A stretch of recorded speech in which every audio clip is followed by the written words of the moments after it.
4.5 ঘন্টা পার হয়ে গেল। দিল্লিতে ইডির সদর দফতরে এখনো রয়েছেন দেব। গরুপাচার মামলায় ঘাটালে তৃণমূল সাংসদকে ম্যারাথন জিজ্ঞাসাবাদ ইডির। আজ সকাল 11টায় ইডি সদর দফতরে পৌঁছন ঘাটালে তৃণমূল সাংসদ এবং তিনি স্পষ্টই বলেন যে যতবার কেন্দ্রীয় এজেন্সি আমাকে ডাকবে ততবারই আমি আসবো, সহযোগিতার কথা স্পষ্টই বলেন তিনি। আমরা কথা বলবো আমাদের প্রতিনিধি বিজেন্দ্র সিংহর সঙ্গে। সরাসরি চলে যাচ্ছি বিজেন্দ্রর কাছে। বিজেন্দ্র, 4.5 ঘন্টা পার হয়ে গেল, এখনো পর্যন্ত দেব ইডি সদর দফতরে রয়েছে, কি আপডেট পাচ্ছ তুমি? দেখো, এখন অব্দি যেটা তুমি বললে বৃষ্টি, কি আসার আগে তিনি আমাদের সঙ্গে কথা বলছিলেন, তিনি জানিয়েছিলেন কি যতবার এজেন্সি ডাকবে ততবার তিনি আসবেন। তাকে এটাও জিজ্ঞেস করেছিলাম কি অনেক এমপিদেরকে যখন ডাকা হয় তারা সময় চান বা আইনি পদক্ষেপ নেন, আপনি যেদিন ডেকেছে সেদিনই চলে এসেছেন। তিনি জানিয়েছিলেন কি যেহেতু তিনি কোনো অসৎ কাজ করেননি, কোনো দুর্নীতি করেননি, তাই তার কোনো ভয় নেই। যখনই ইডি ডেকেছে, এর আগেও 2 বছর আগে যখন 2022 সালে এপ্রিল মাসে ডেকেছিল, এই ইডি সদর দপ্তরে তিনি এসেছিলেন সকাল 11টায় এবং 1:30টা নাগাদ তাকে ইডি ছেড়ে দিয়েছিল। যে প্রশ্নগুলো তারা চেয়েছিলেন তার জবাব তিনি দিয়ে এসেছিলেন। এর আগেও আসার আগে 10 বছরের তার যে ইনকাম ট্যাক্সের রিটার্নসগুলো রয়েছে, ব্যাংক স্টেটমেন্ট রয়েছে, সেসব চাওয়া হয়েছিল। ইমেল মারফত তিনি ইডিকে পাঠিয়ে দিয়েছিলেন। আজকে তিনি খালি হাতেই এসছেন।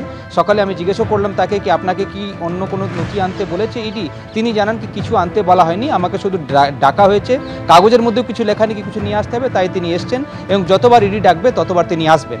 তবে সূত্র মারফত যেটা জানা যাচ্ছে কি বিশেষ করে গরু পাচারে যারা অ্যারেস্টেড রয়েছেন, বিশেষ করে এনামুল হক, তার একজন আত্মীয়র একটা ইভেন্ট ম্যানেজমেন্ট কোম্পানি রয়েছে। সেই ইভেন্ট ম্যানেজমেন্ট কোম্পানির জন্য কিছু শো করেছিলেন দেব, সেই টাকাগুলো তার অ্যাকাউন্টে এসেছিল। তার সঙ্গে যখন একটা সিনেমা তিনি বানিয়েছিলেন, তার একটা কোম্পানি ক্রিয়েট করার পর সেটাতে কিছু সেই ব্যক্তিরই টাকা এসেছিল, প্রায় 1 কোটি টাকা। সেটা পরে ফেরতও তিনি দিয়ে দেন যখন সিনেমা রিলিজ হওয়ার পর। যে টাকা আসে সেই টাকাগুলো তিনি ফেরতও দিয়েছেন। এই দুটোই তথ্য তার কাছে ইডির আধিকারিকরা জানতে চাইছেন, কেন কি যে ব্যক্তি এই কোম্পানিগুলো চালাতেন, ইভেন্ট ম্যানেজমেন্ট কোম্পানি, সে হলেন এনামুল হকের আত্মীয় এবং এনামুল হক এই মুহূর্তে তিহার জেলে বন্দী রয়েছে। তাকে ইডি অ্যারেস্ট করেছে, যেখানে অনুব্রত মণ্ডল, সাইগাল হোসেন, অনুব্রত মণ্ডলের মেয়ে সুকন্যা মণ্ডল সবাই বন্ধ রয়েছে তিহার জেলে। এবং সেখানে প্রসিকিউশন যে চার্জশিট দিয়েছে এখন অবধি রউস এভিনিউ কোর্টে ইডি, সেখানে কিন্তু দেবের নাম আমরা এখন অবধি দেখিনি। কিন্তু এখন ইডির কাছে কি নতুন তথ্য এসছে যার জবাবের জন্য ইডি আবার তাকে ডেকে পাঠিয়েছে 2 বছর পর, সেখানে বিশেষ করে তার কোনো নতুন টাকার লেনদেনের প্রসঙ্গও কি উঠে এসছে, সেটা এখন দেখার বিষয়। কেন কি 11টা নাগাদ দেব ইডি অফিসে এসছেন এবং এখনও তিনি রয়েছেন, প্রায় 4.5 ঘন্টা হতে চললো। যিনি আইও রয়েছেন এই কেসের, তাকে কিছুক্ষণ আগে আমরা দেখেছিলাম তিনি বেরিয়ে এসেছিলেন, তবে আবার তিনি ভেতরে গেছেন। খুব সম্ভবত যে প্রশ্নগুলো তারা তৈরি করেছেন তারই জবাব এই মুহূর্তে দেব থেকে তারা নিচ্ছেন এবং যে নতুন তথ্য তাদের কাছে এসছে সেটার পরিপ্রেক্ষিতে দেব কি বক্তব্য রাখছেন তাদের কাছে, সেটা দেখার বিষয়। অনেক ধন্যবাদ বিজেন্দ্র তোমাকে। 4.5 ঘন্টা হয়ে গিয়েছে, এখনো দিল্লির সদর দফতরে, ইডির সদর দফতরে দেব রয়েছেন, জিজ্ঞাসাবাদের প্রক্রিয়া চলছে। আজ সকাল 11টায় যখন তিনি সদর দফতরে ঢোকেন ইডির, তার আগে তিনি ঠিক কি বলেছিলেন শোনাবো আপনাদের। কোনো প্রস্তুতি নিয়ে যায়নি, কারণ ওরাও কিছু লেখেনি কি করতে হবে। আমি তখন 2 বছর আগে যখন গেছিলাম তখনও বলেছেন যতবার ডাকবে ততবার যাবো, অ্যান্ড আই এম ফলোইং ইট। সেটা আমার মনে হয় আমার দেশের ইনভেস্টিগেশন এজেন্সির উপর বিশ্বাস আছে এবং আমার আস্থা আছে। তদন্তে যদি কোনো সাহায্য লাগে বা যদি কিছু লাগে তো ডেফিনেটলি আমি শুটিং ক্যান্সেল করে এসেছি।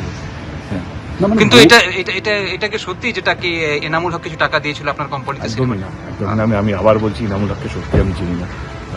তো এবারে কি কেন কি কিসের জন্য দেখেছে তো আমি এখন তো কিছু বলতে পারবো না।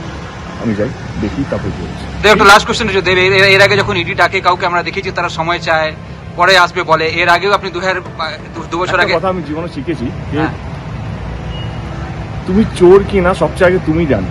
মানে আমি যদি চুরি করি সবচেয়ে আগে জানবো তো আমি। আমার মনে হয় না আমি কারো 1 টাকা নিয়েছি। তো আমার ওই ভয়টা নেই কে কি হবে কি হবে না।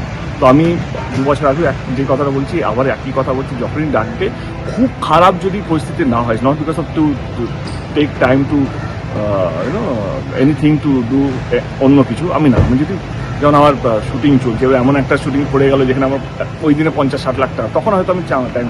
আদারওয়াইজ যখনই যেই এজেন্সি ডাকবে না কেন আমি প্রস্তুত থাকবো। রাজনীতিতে থাকবেন না বলেও থেকে যাচ্ছেন, এই কারণেই কি আবার ডাকলো অভিষেকের সঙ্গে? আমি এটা নিয়ে কথা বলতে চাই না, আজকে দিনটা কাটি।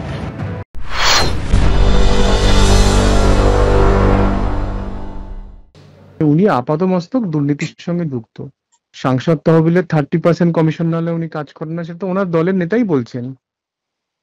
এবং উনি বলছেন উনি রাজনীতির ঊর্ধ্বে, রাজনীতি বোঝেন না। এবং উনি সেই শঙ্কর দলুইকে পার্লামেন্টের সামনে আপনাদের চ্যানেলকেই বলেছেন যে শঙ্কর দলুই হলো আমার রাজনৈতিক গুরু।